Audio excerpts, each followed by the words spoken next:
Apologize for being late. Is that what Darcy and I had? Did you already say this, Darcy? I don't know what. What you're going to say? It's what we had initially intended to do is kind of do it the way I've done in other teacher trainings, which is you have a million handouts about all these various different conditions that you read on your own. Then I give you the basic overview. This is what a bunion is, and then we talk about the things you should do in class for bunions and things you shouldn't do in class for bunions, right? And you make notes.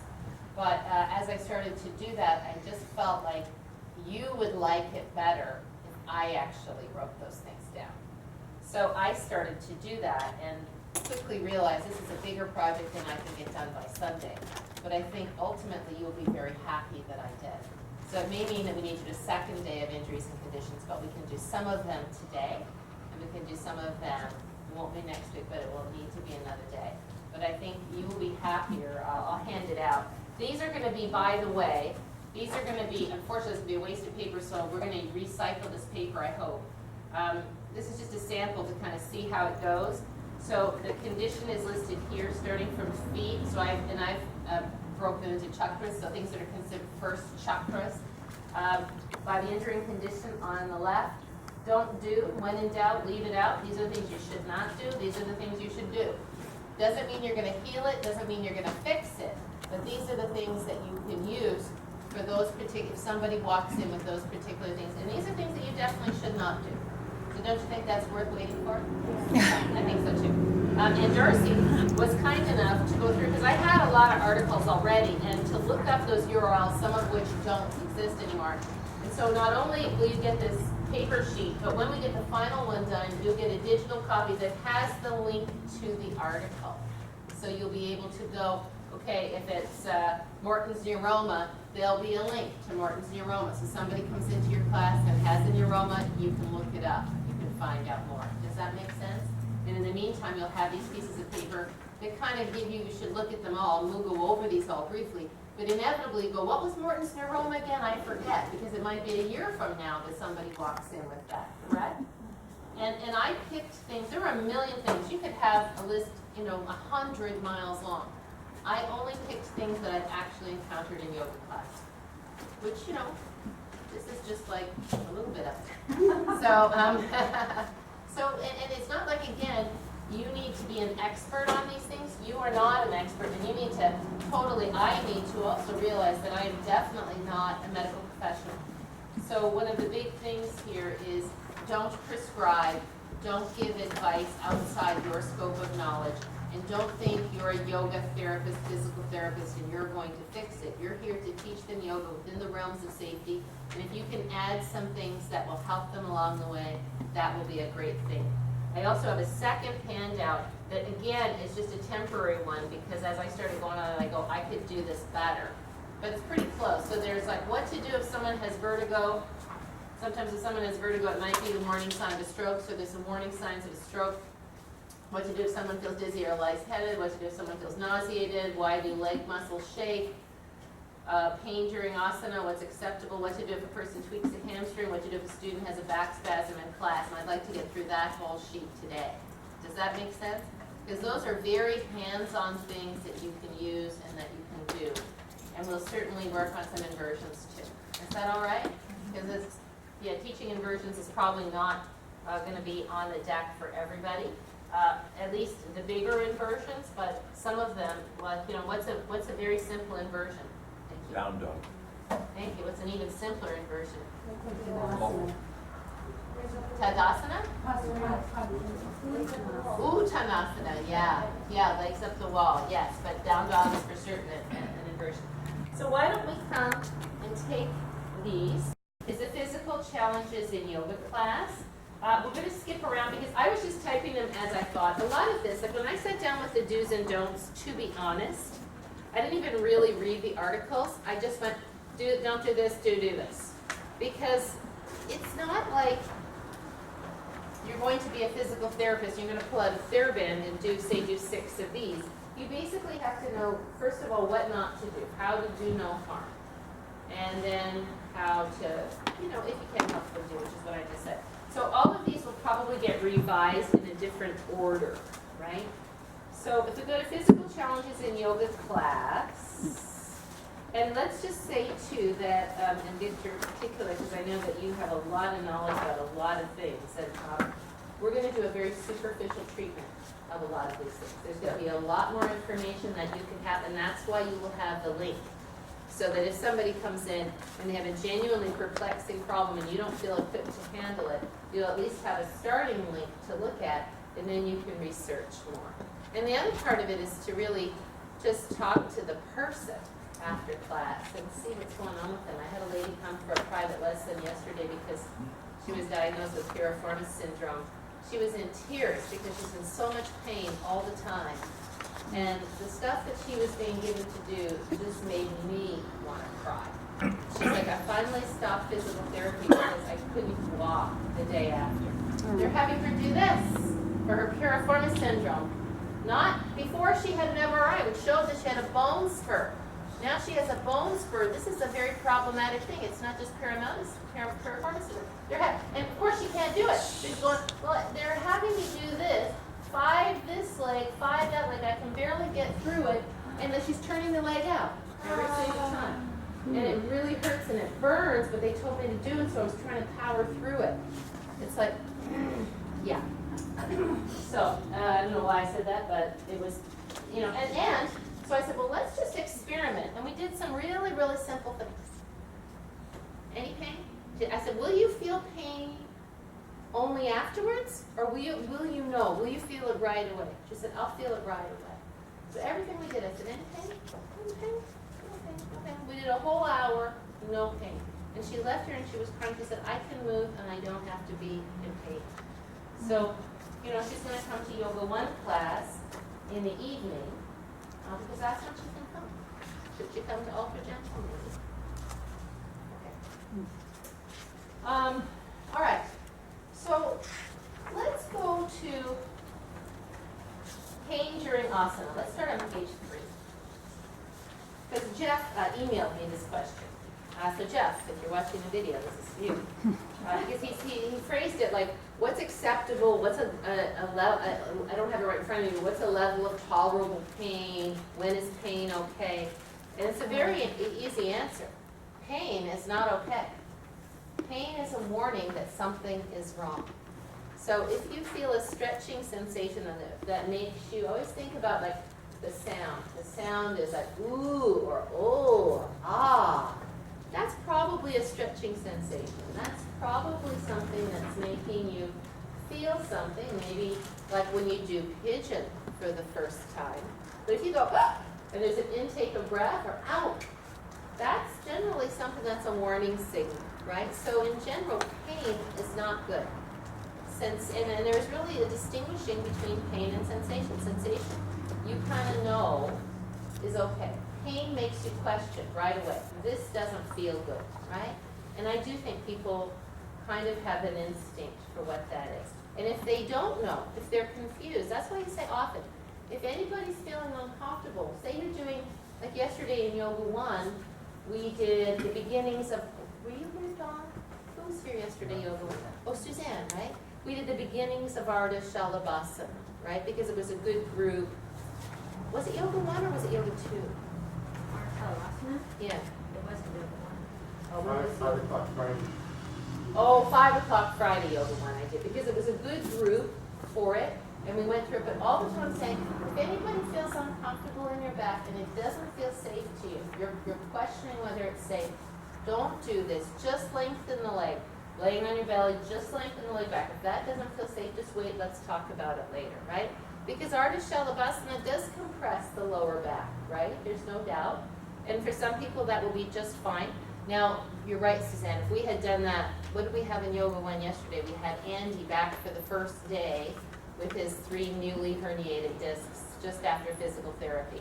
So, definitely I'm not going to even think about introducing Ardha Shalabhasana, even though maybe every single other person in the class could do it, because he's the kind of guy who's going to say, well, let me just try it.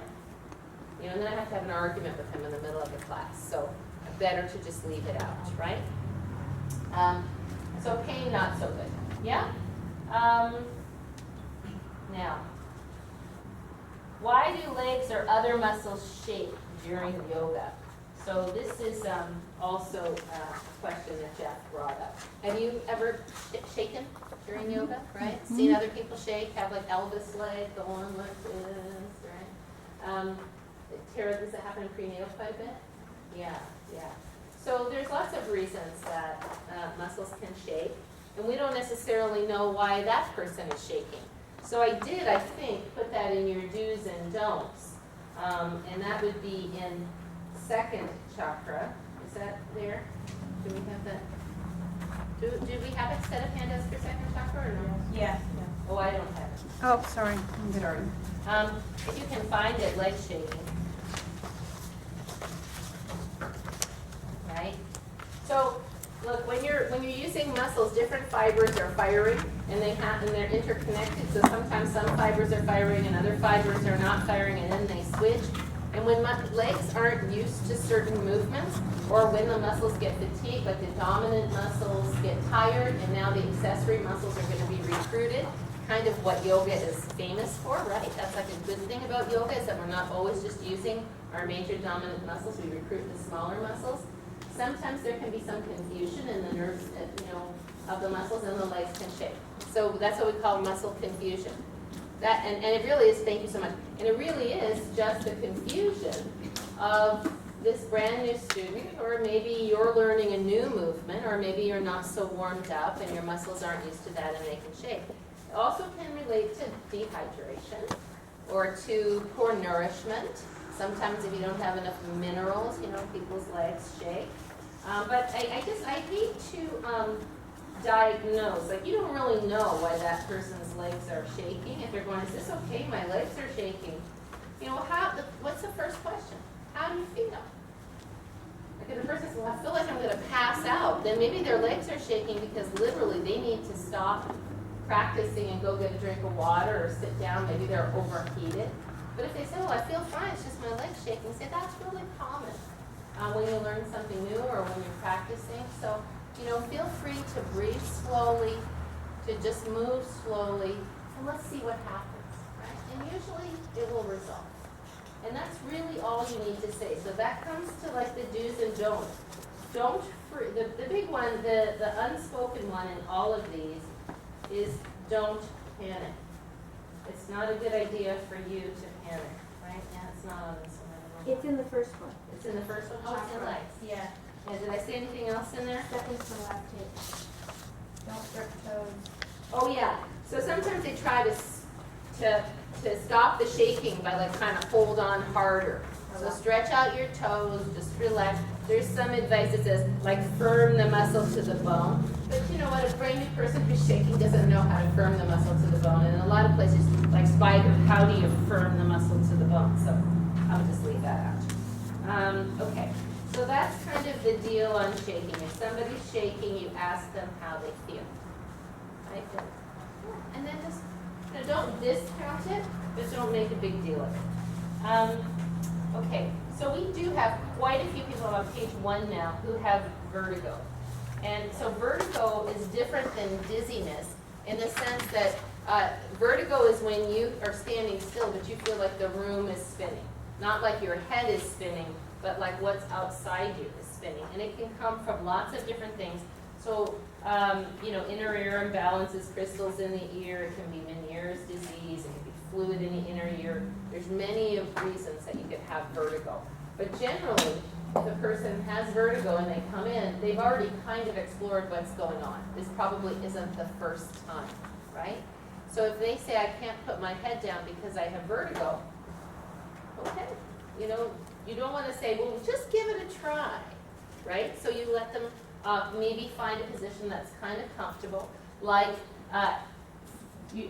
people know Rio? She usually stands in the back there, right?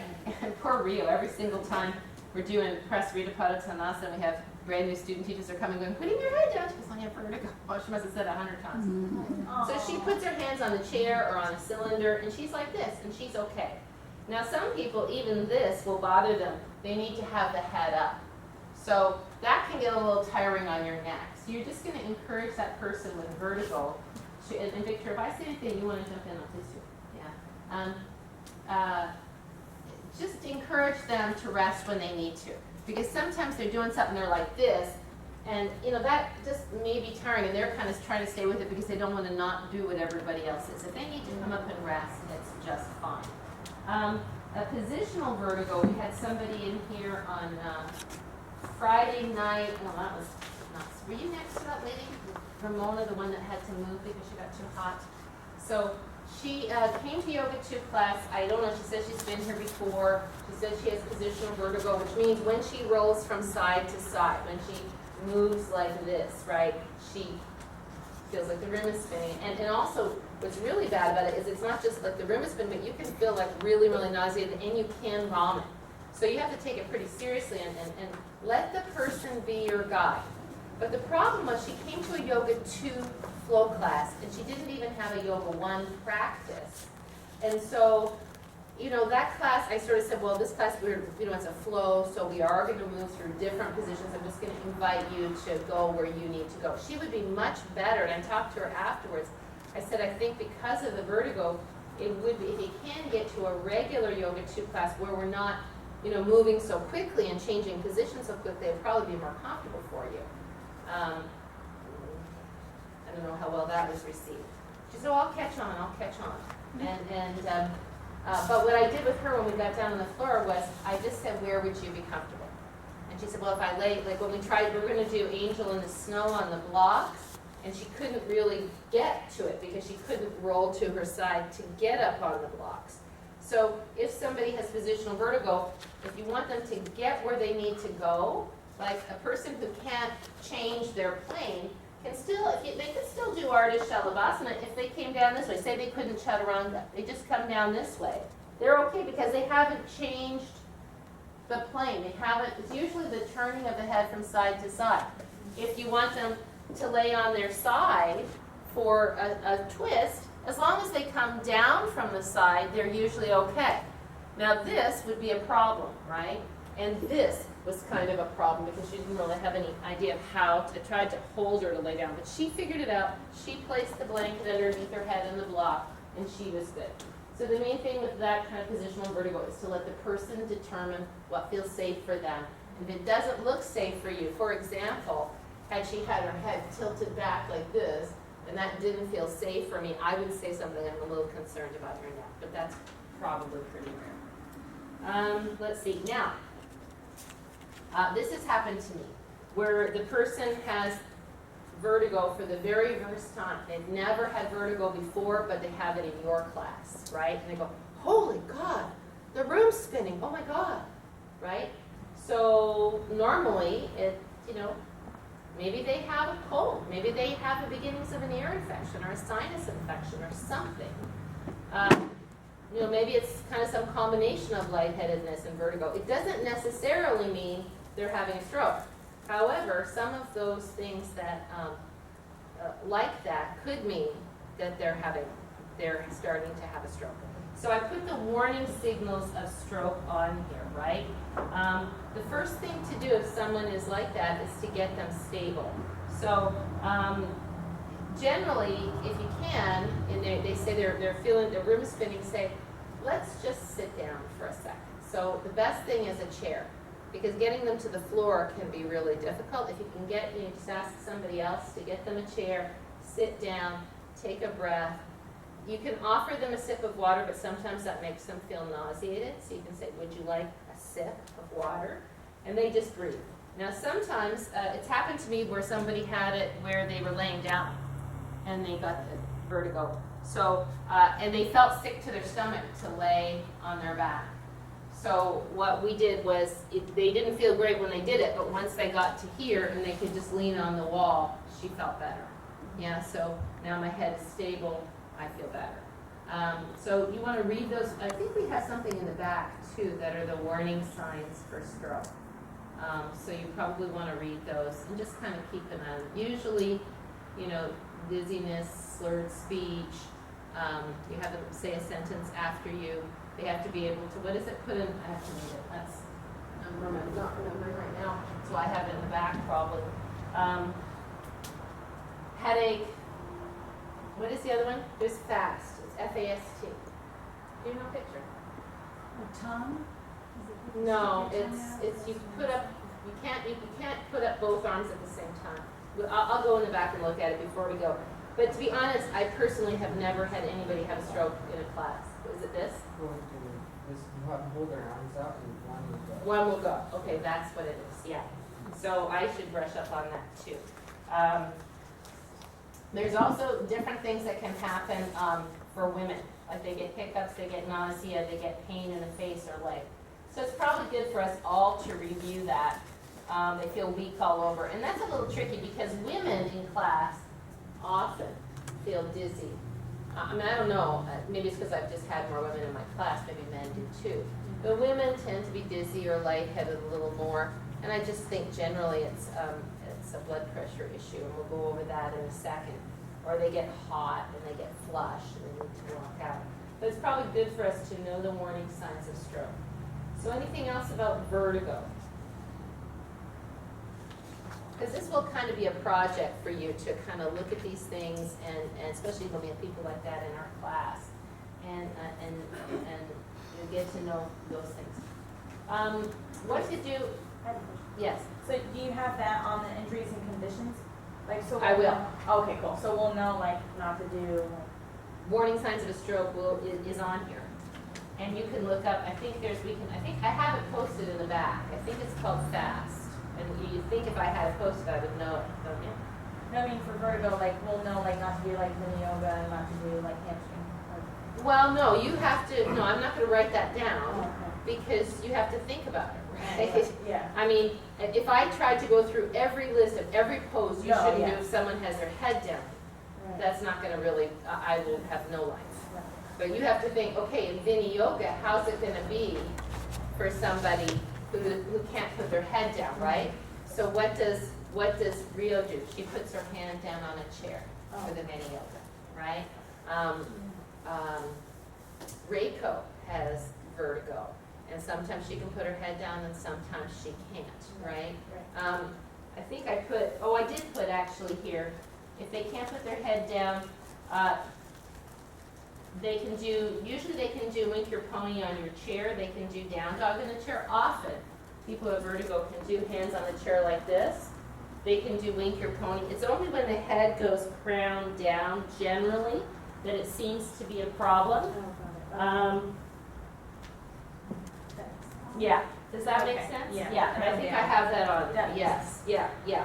So So- you just have to apply it to all poses. Question. Yeah. My sense is that you are not tailoring the entire class around the fact that a person has vertigo, as you do sometimes with somebody who has a really bad shoulder or a neck problem. There are certain things you avoid, which we've talked about over the year. But when it's vertigo, you're just kind of counseling the individual, but you're doing the normal things that we would normally do. Right, generally. Would I do a whole class of inversions? Like Viji has an eye problem, right? She has a intraocular pressure in her eye. So a lot of inversions for Viji are not good. But inversions like dolphin, or not dolphin, dolphin with legs up the wall, or no headstand, not so good for her. So we've kind of worked out a strategy that if we do those in class when she's there, because she's here every day, so she has alternates to do. Basically, the fast is what you have down here. Yeah, Basically, like facial. right, facial droop, arm weakness, And slurred, T is talking, I mean, as is speak, and T is time to call the doctor. time to call the doctor, that's it, thank you. I knew it was fast. Facial drooping, something going off in their face, right? Arms, one arm will fall down, have them take their arms out. Slurred speech, you have them say a sentence, I think that's on here. And then time to call 911. You know, I mean, you don't want to get too reactive and call 911 every 5 minutes. I mean, I have never had that happen in a class, but it could, right? So, good to know. Just one other thing on Vini Yoga. Mhm. For a long time, I would only get dizzy when I come up and turn my head to the side and come back. That was when I would get dizzy. Mhm. So I just didn't turn my head for a long time and Right, what was that related to? just coming up, just normal dizziness coming up. Were you dizzy coming up? No, it would just be at the end when I Oh. would turn my head. Oh, interesting. That's interesting, yeah. But eventually it went away, Okay. so. Well, I mean, and that's, you know, that is kind of like the standard thing, doctor, this hurts, well, don't do that. Right? You know, if, the general rules, and you've probably heard me say this in class, if this doesn't feel safe for you, and I use the word safe a lot, if it doesn't feel safe for you, if it doesn't feel comfortable for you, don't do it. Doesn't mean they'll never do it, but in this moment, that means I'm not stopping. So, so we can talk later, and you don't even have to say that, I think that's kind of understood. You might say it in the beginning when you first start teaching, so everybody knows that you know, right? That you're willing to talk about it later. But if somebody's a little lightheaded coming up from upside down, you can ask them, if they sort of say, whoa, you know, then you can say, do we need to take care of something here? Because sometimes it's that they need to hydrate. Sometimes it's that they need to eat something. We have some students who need to walk up to their car and get some food because they're having a blood sugar issue or they have diabetes. We have raisins, we have nuts in the back. We always have some kind of food here if somebody needs that. That's rarely the case. More often than not, it's low blood pressure, right? Somebody comes up and they get a little woozy. So then the standard thing for that kind of feeling is to come up a little slower, to maybe stop halfway, to have your chin down. And I have found, and I have no idea why this is, somebody could look it up if they want, that if people who really, it used to be me when I had massively low blood pressure years and years ago, if I came up with my eyes closed slowly, I wouldn't get dizzy. But if I came up with my eyes open just as slowly, I would get dizzy. So, not sure why that is, but it worked for me and it's worked for other people. Let's see now. So if somebody's dizzy, like they're going to faint, or they're really overheated, or they feel nauseated, you know, number one is to say, would you like to sit here? I always offer too, if they'd like, especially now when it's warm, I'll offer if they want to go and sit in the back near the door and just get some air, because some people do get overheated and they like to get that air and have a little cup of water. If they're unsteady, walk with them or ask a student to walk with them and hold their arm. It's not uncommon for people to throw up when they first start practicing yoga. That's happened many times, particularly if they come to a class that's a little bit too hard, just right there. They work a little too hard, and maybe they weren't very hydrated before or well nourished before. Or they're over breathing. They're really working hard and over breathing. Then sometimes they can go and throw up, which will for them be very, it will be very embarrassing, and they'll be wondering, like, is this something I should do? It makes me throw up. That doesn't seem like a good idea, right? So then we can say, so, you know, how were you before you walked in? I was fine. Did you have any water? And this would be afterwards. We'd have this conversation. Did you have any water? Sometimes people make the mistake of eating a big sushi dinner before they walk in. That happened to me once. A guy lost his sushi in the back, you know, because he didn't think. I'm just wondering what your recommendation is for students coming into class, how long before they come to class should they eat? Because I've heard you shouldn't eat 2 hours before, you shouldn't eat 4 hours before. Yeah, it's so individual, isn't it? Like Mike, I mean, he was the first one I ever heard this, but now I think these two do the same thing. You know, he'll have a steak before he comes to yoga, like a half an hour before, and he's fine. So I just think it's really individual. I mean, the recommendation, you're right, is always to eat light, not to eat a whole bunch of protein and stick it in your gut just before you're going to do upward facing dog. That doesn't seem too good to me. But that would make me feel sick. But I think everybody should, generally the recommendation is to eat lightly, eat fruit, eat nuts, eat something like that. But if they're really hungry, it's no good either, because then they can't focus, right? Does that make sense? Yeah. So many of those hard and fast rules, I don't know where they came from. Adil Puck of all the trouble. He has some pretty interesting things to say on the internet in terms of do's and don'ts that are very strident, I think. I happen to see them. This is never good. Oh, wow, come on. You're the guy that has jumped into Virasana. You thought it was good then. Okay, so basically we're just gonna make sure they feel safe. And if they want to go home, if somebody's really unsteady, particularly if you're teaching seniors and they're really unsteady, don't just send them home in their car. Ask them if they would like a ride home, and then let somebody get some karma points by offering to drive them home. And if nobody can drive them home, then maybe you can. Because we don't want someone who's unsteady or feeling lightheaded getting in their car and driving. Yeah. Okay, so do you ask them to wait till the end of the class? And No, I would ask somebody right then and there to take them home. And if nobody can and it has to be you stop. Somebody will. Somebody will. Somebody will. I mean, it's unlikely they live in Simi Valley, and it's too far for anybody to go. And that has happened to me more than once, where we've asked somebody, and you know, everybody likes to be the Good Samaritan. Nobody feels bad. Oh, what do you mean, I'm not gonna get my class in? Nobody ever says that, so we're all good, yeah? And look, all these things we're talking about are very rare, right? In general, people come, they go, you don't have a problem. But so don't, because we're kind of focusing on all the things that could go wrong, don't. All right. The big thing with all these things is to breathe, but not to overbreathe, not like take a deep breath. I love that when I went to this workshop on the weekend it's so weird. I have these new glasses that you can actually don't have to take off and on, and I'm not used to that. So I keep taking them off and on, but I can see perfectly well with them off. This woman who is talking about sensory integration, she said, for God's sakes, when they get upset, don't tell them to take a deep breath. Get them to exhale. Get them to exhale. So just slow breaths, calm breaths, not take a big breath. Yeah? Okay. So here's what to do if a person tweaks a hamstring at the sit bone or less likely in the belly of the hamstring during class.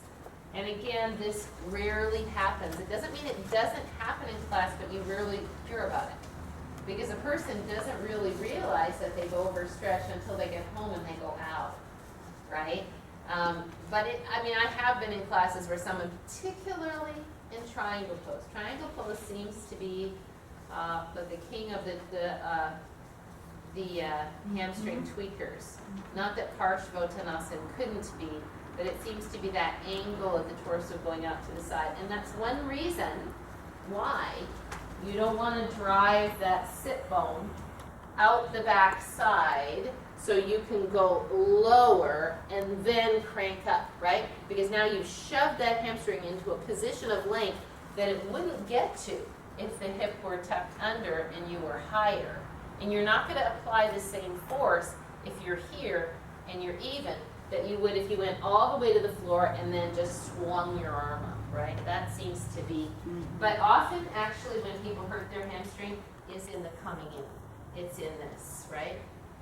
But I'm talking people who, really are maybe doing this, they haven't warmed up at all, and then they go like that, right? So it's always good to warm up the hamstrings for sure. The main thing that you do, like we have a fellow right now, one of our students who I think I take responsibility for this because he's a bicyclist.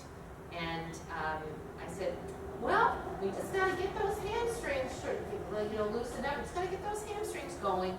And what did he do? He pushed harder and he tweaked both his hamstrings. And that's rare, and it probably came from him. It did come from me saying that. I didn't mean push harder, but I could have been more careful in what I said because he took it like this is my teacher and I should do more. And so now he has 2 hamstring tweaks right here. So what do I mean by a hamstring tweak? Thank you. I was just going to ask what you meant. What does that mean? Right. So let's just quick, we've looked at this before, but let's do it again. Let's have a competition to find hamstrings in our concise book of muscles. See who can find it first. Because this is one that you're going to hear.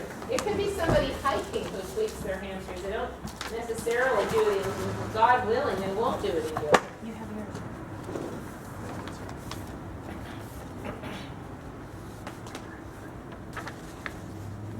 5, 6. Yeah. Okay. So look at the hamstring piece. picture on 156 if you don't mind, and you see where all of that group of muscles connects to one tendon, right? To the ischial tuberosity, to the sit bone. So generally, the tweak in the hamstring comes right where the muscle meets the white stuff, the tendon, yeah? Often it just gets a little strain or a mild tear, and it can be really niggling and irritating. Is that what you had, Lisa, not so long ago?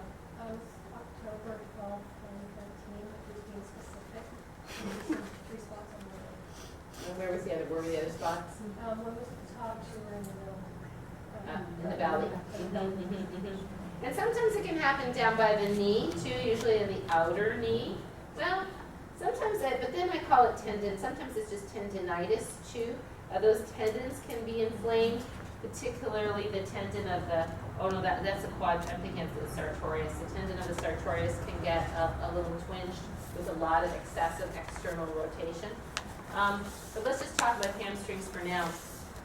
So the main thing that I like people to do, and it actually works, is to put their foot behind them. Tell them to do this at home. If they say they have a, hamstring thing right here. This can't hurt them either. It's not like you're prescribing something and, oh my God, they go home to it and then they hurt themselves more. And it's just to clench the buttock. And when they clench the buttock, the hamstring clenches, the muscle and the tendon tighten up to the bone, and it just helps it, I just call it knitting. It knits it back together over time. So they just do that a lot. Also, laying on your belly and reaching one leg back off the floor, like Ardha Shalabhasana, does exactly the same thing, yeah? However, this is the simplest one, because what if they go home and they lay on their belly and they do two, they're not warmed up, and they do too hard on Ardha Shalabhasana and they hurt their back. So maybe this is just the simplest one. But once they're down the road and it's starting to feel better, anything that brings the hip into extension, if you clench the glute, here, this is good too, catching like this, or rolling bridge is good. Very good. Let's look for a tweaked hamstring in your, I think I put that on the other sheet too. What about if it's the lower hamstring? Yeah, I'm getting there. Okay. If it's a lower hamstring, there's nothing they can do except wait. And they can do things like that. That will still help. Shalabhasana will help. All of those things. Okay. So they come to class. They have this little hamstring strain, whether it be in the belly of the muscle or the top of the muscle. Don't straighten the leg in standing poses to stretch the hamstring. So Parshvottanasana. Don't draw the leg completely straight. Don't tip the pelvis back excessively. I always tell people, just baby it. Even if you could do it, even if it's not feeling too bad today, just baby it and really let it heal. And even front leg bent poses like Virabhadrasana 2, right? That still stretches the muscle, even though it's contracting eccentrically, it's still stretching it. So small, say I had a hamstring tear or strain, I would be very careful when I'm on this side, but when I'm on this side now, I could contract my glute and I could help it, right? Does that make sense? Yeah, so if we can kind of get people to do something like that. I remember one of our students came and said, I've had a hamstring tweak and I've really been trying to stretch it out, but it seems to be making it worse. Yeah. Don't try to stretch out a strain like that. That's a very bad idea. And then you always say, when someone says, I have a hamstring tear, or a strain, you say, did you go to the doctor? Do you think you should go to the doctor? No, I think it's going to be okay. All right, well, really monitor it and see. And then if they have gone to the doctor, as soon as they've gone to the doctor, you say you should follow your doctor's advice. Don't say that's stupid what your doctor said. So, although I did, I did say that about the PT yesterday. It's the second person in a row come from a private lesson where they got hurt in PT. So, I don't say your PT is stupid. I just say, I'm not sure that's the most effective thing for this reason. Or they could have misunderstood the PT. Well, that's the thing too. The way they're doing it isn't what, But the thing is, again, like they wanted her to do, they gave her 4 exercises, right? She's a little bit heavy set. She doesn't exercise. She sits at a desk all day long. And the first thing they gave her for piriformis syndrome was this. Well, you'd say, okay, yeah, that does help piriformis syndrome. But they didn't have an MRI. she does have an L4, L5 small herniation with a disc, with a bone spur. So as soon as she did this, it hurt her back, and then it sent it into the sciatic nerve, and now she's going, this doesn't work. She just wasn't really, that was too athletic for her. Yeah. I did have her sit on the chair with the 2 blocks and do cross-legged pigeon, and I said to her, you know, because I said to her right as we were starting, I said, you know, we might do something to tweak it. Not because we're trying to, but because we're experimenting. So you know that if we find something that tweaks it, then we'll back off right away. And hopefully it won't hurt too much afterwards, but we got to see kind of what bothers you and what doesn't. So we did really slowly. That was the only one I was really terribly concerned about, was we sat on the chair with the block and we leaned forward really slowly, and she was good, right? Because it's so much less forceful than doing this when you're not warmed up or stretched out in any way, you know? So, all right, so back to hamstring tears. What else does it say on there not to do? Oh, okay, do encourage us to do baby knee area, 1 foot back, or rolling bridge, anything that knits the muscle tendon. So that's basically it for hamstrings. And, you know, again, I would say that's one of the more common yoga things, but it's unfortunate if it happens. How did it happen to you, Lisa? I was doing the splits after running a 5K. Oh, she was doing the splits after running a 5K. So it was really smart. So that was probably the teacher's fault. Right? My whole entire life. I'm just saying, you can't know what people have been doing before they come in your class. So, you know, but I think you should also look at things that you say. Like, I really looked at myself saying that to him and thought, oh, you know, I might have reflected beforehand and thought he's the kind of guy that likes to go for the gusto. I should have phrased it differently. The other thing I think of with hamstrings is how many times, if anybody watches professional sports, it's a professional player who may be getting close to $1 million a game or more, and several $100,000 a game is out for a hamstring injury and for a period of time. Right. So, as Audrey said, again, they take time to heal, and there's nothing more than the coach, the owner, and everybody else, and the fans want this person to go back to work. Maybe the player the least, because they get paid when they don't do anything. But so they're common, even in professional athletes, that have all the care, all the PT, all the OT, all the acupuncture, all the treatments you could possibly imagine to get these people playing again and have huge pressure. Right. Huge, Right. unimaginable pressure. Right. Well, there's a lot of demand, but the very nature So of it the takes time to sports. heal. Right, and it's the very nature of the sport that it builds bulk. Like that hockey player who was making the pancakes, dropped the pancake in the morning, went to pick it up. Of course, he probably didn't bend his knees, and it was first thing in the morning. Hamstring tears off the sit bone, rolls down the back of his leg. Ouch. So, you know, there goes his little year in sports. But I heard on NPR. Must be true. So you know, but and you know, all these fellas. I know somebody. I'm thinking of a friend of a friend right now who doesn't do anything, doesn't stretch, doesn't do anything, and he says, "Well, I have orthopedic issues." Well, I have orthopedic issues. Like they just sort of came, like it's a disease, like I have cancer or I have lupus or something. You have orthopedic issues because you don't do anything. You don't move your body outside of the way you're configured. And so, yes, it has now started to affect your neck and your back and yada, right? So, but that's like a lot of people. And, thank goodness, more and more of them are coming to our classes. So, that's a good thing. Okay, let's go to the big one. What to do if a student has a back spasm during class? Who was there that day recently? It wasn't too long ago we had somebody have a back spasm in class. Anybody?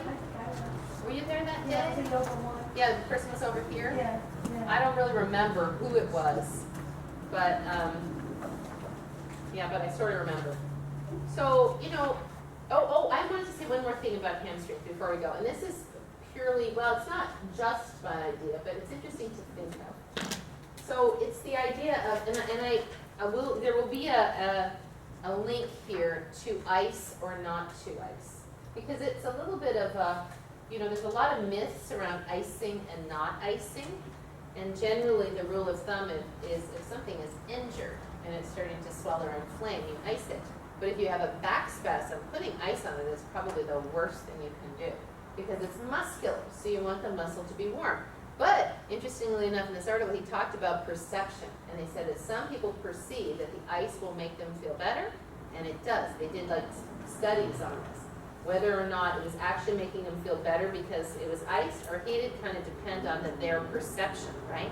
However, when, I used to tell people when they tweaked a hamstring right off the bat, go and put some ice on it, because you've had a little minor tear. It's a strain, It's not a spasm where something is cramping up, so it's going to start to feel inflamed. But I was reading it when I sprained my ankle, actually, when a year ago, minor sprain, and I went on the internet and was reading about it, and it was saying, if you cannot ice it, inflammation is the natural healing property of the body. So allowing the ankle to just be, elevating it for sure, but letting that blood flow come in there, letting that swelling come in, and then just moving it to tolerance and not inhibiting the natural healing process of the body through icing. And that's what I did. And I put it up and I moved it gently and it was fine. It's, it's fine now. But I just wonder, you have any thoughts on that, Victor? In the yoga anatomy course, Yeah, basically. very, very early, she talked about ice being bad, and I go, wait, that's everything I did want. So Yeah. I researched it, and Yeah. you're absolutely right. Yeah. And what you said was right on the money. I think I even sent you an article Oh, from did you? a while ago. Yeah, it was at the very beginning of the course. Oh, okay. All right, okay. Where ice, the old thing is ice, rest, Rest, ice, ice, compression, elevation, compression, right? elevation. It's probably not as good. And they've done studies that if you eat ice for a lot of things, it does feel better. Well, when I had knee surgery, And they said it was, minimal icing, it just keeps going. yeah. I mean, I thought the icing was really good with the knee surgery. So, I mean, So it's not lots of like- elevation and massage, but, right. So, if someone says, should I ice this or not? You might say, you could research that on the internet because there are conflicting beliefs about that and then go with what you think. Because if you say don't ice it and it goes bad, then they'll say, well, my yoga teacher told me not to ice it. If I'd iced it, it probably would have been better, right? You can see there's a lot of theories about that. But generally, if somebody has a back spasm in class and they say, should I go home and ice it? I will venture that, because I had a back spasm last weekend, that might not be the best thing to do.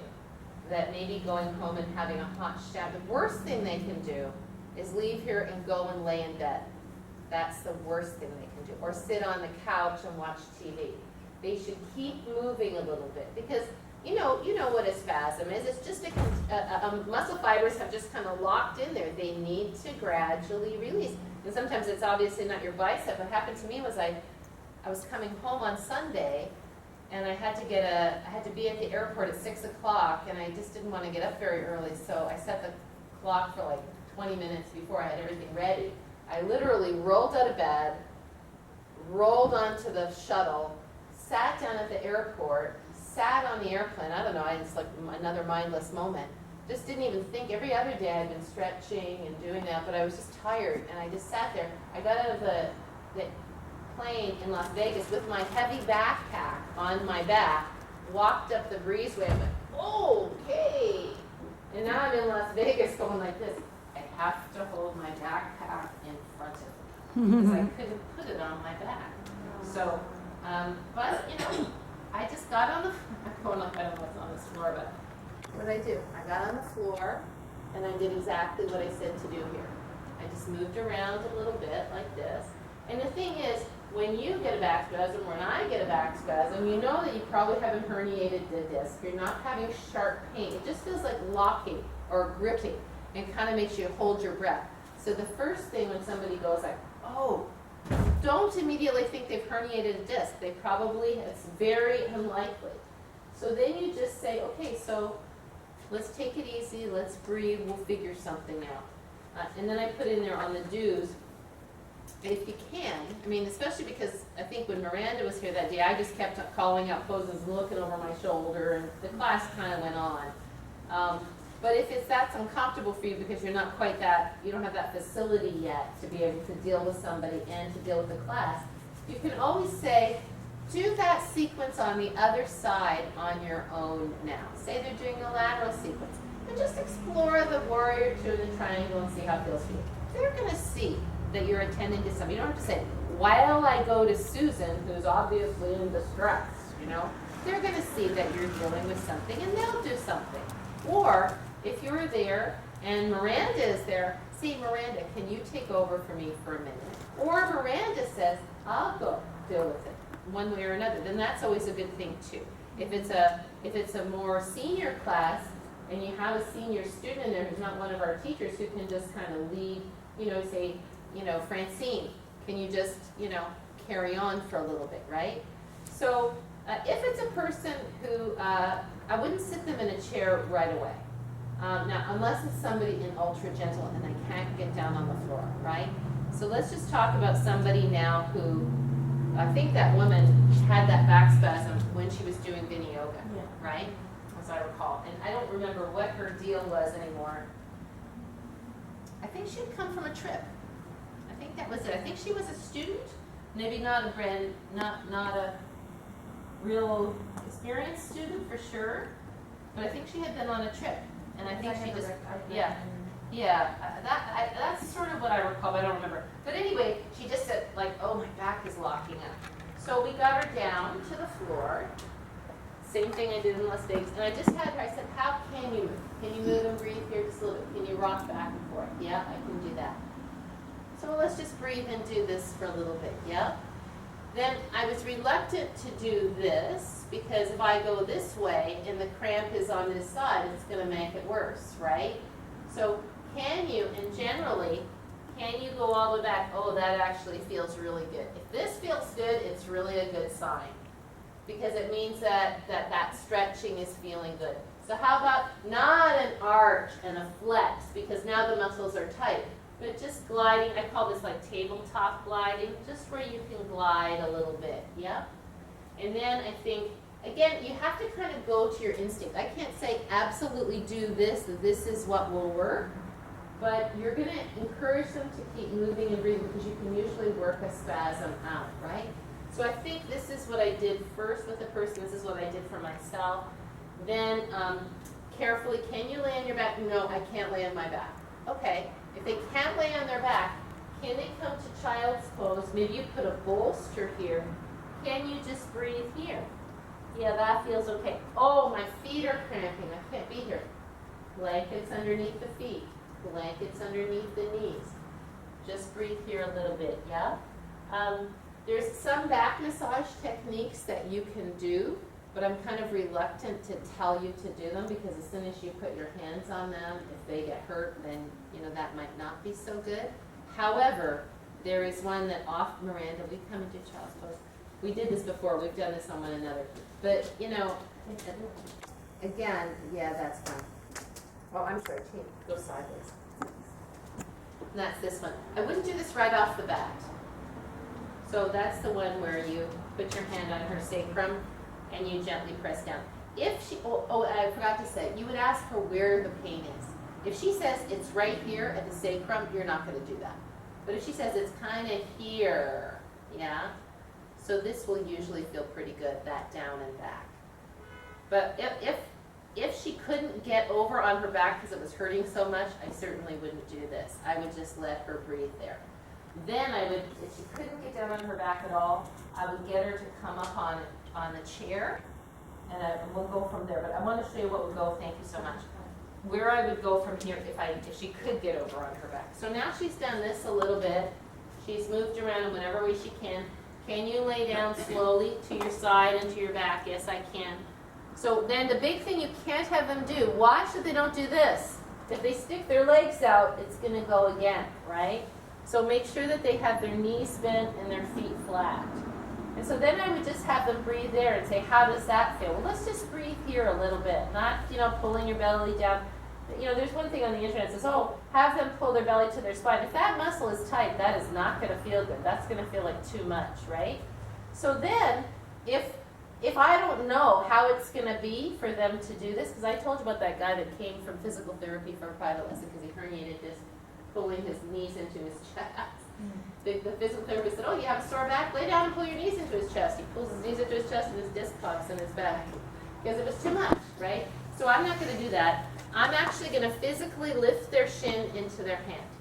I'm gonna take their shin and give it to them. And just lightly, gently. Because I don't want them to have to pull it. Okay, so now they have it like this. How does it feel to just let the, not to pull it in, just let the weight of the thigh lay into the back? Yeah, that feels okay. It's still tight. It's still tight. Okay, well, so let's just breathe here a little bit. Let's just breathe here a little bit. Okay, how does it feel to put it down? Yeah, I can put it down. And same thing, I give them the other leg. Breathe here a little bit. I'm not pulling in. Yeah? Then, what I usually do is I have a bolster. And if it feels comfortable for them, if it's okay for them, this leg can be bent, doesn't have to be perfect. I have them put their leg on the bolster. Then I have them put their arm on. Why? If they can. Why? See how that stretches that side out? And I only do it on the affected side. It's rare that people have a back spasm on two sides of their back because it separates it. Does that make sense? Yeah? And usually this feels okay. And then once they're done that, I'll often just have them try to do a little windshield wiper just like this, and it's usually okay. And then they go, oh yeah, by now, anytime this has happened for me, they generally start to be a little bit better. So then I have them come over again, and now we start circling hips a little bit maybe. Now we got some loosening up. I've written this all down for you. Now we start circling hips a little bit, yet still tender, still cautious. Then I put a chair there. So now they have the seat of the chair, and they lean on the seat of the chair, they stand up. So now how about if you just move like this, you're leaning forward a little bit, you move your hips a little bit, and then we put our hands on the back of the chair and we gently lean her forward. And that sequence works pretty darn well. It takes about 20 minutes. It's not fast. So that's the other thing, is you've got to remember that when somebody's having a back spasm, don't expect like you're going to be done in 5 minutes. Don't worry about it. If you can call the class, do, but let somebody take over or let them practice on their own. Once you've been teaching for a while, you can call your class and do it, because they're going to be doing that. They're going to be going like this now, you know, for 5 or 10 breaths. In the meantime, you can look around and you can give the other people something to do, right? Sometimes back muscle spasm because of dehydration, right? I'm just trying to see if I got, and then you're making sure they exhale. Do injuries usually happen with people that are new, or is it pretty equitable with people who've been coming for a long time? This happened to me last week. No, I mean your class, Oh. in the classes. More, I would say more often newer people. More often, you know. But sometimes it seems to me, inevitably, anecdotally, these things happen when people come back from car trips. Car trips are a big culprit, and they think, oh, it'd be good to go to yoga. Didn't somebody just have that happen? Did you do that? Didn't you go on a car trip and then you tried to do some stretching after and wasn't moving? No? I don't know. Somebody just had that. Yeah, it was just a little bit, oh, no. It was the guy from Teledyne, right?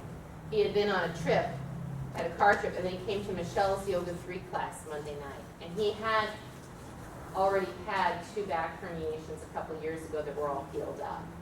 But she was doing sun salutations. It was a bad choice of class, you know. So, and he didn't tell her, so she didn't know. So it's not her fault. But even then, say you're teaching a Yoga 3 class, and somebody comes in and says, I've just been on a car trip, and so I wanted to come to class, so I wanted to stretch out my back, and you know, you don't know them very well. You say, well, do you have any injuries, anything going on? Well, yeah, I had a couple herniated discs a couple of years ago, but it feels good now. So then, as soon as people have a car trip, whether or not they've had any herniations, you know, hey, you know, it's kind of common to kind of overdo once you've had a car trip. Things that would normally be easy for you may actually be a little bit too much. So really back it off. Really go easy so your body can kind of reacclimatize to your practice. I think that's kind of a good thing. Now, if they can't get down on the floor, say it's an older person and there's no getting down on the floor, but they don't want to stand up because it hurts too much, right? So then, I like to do this.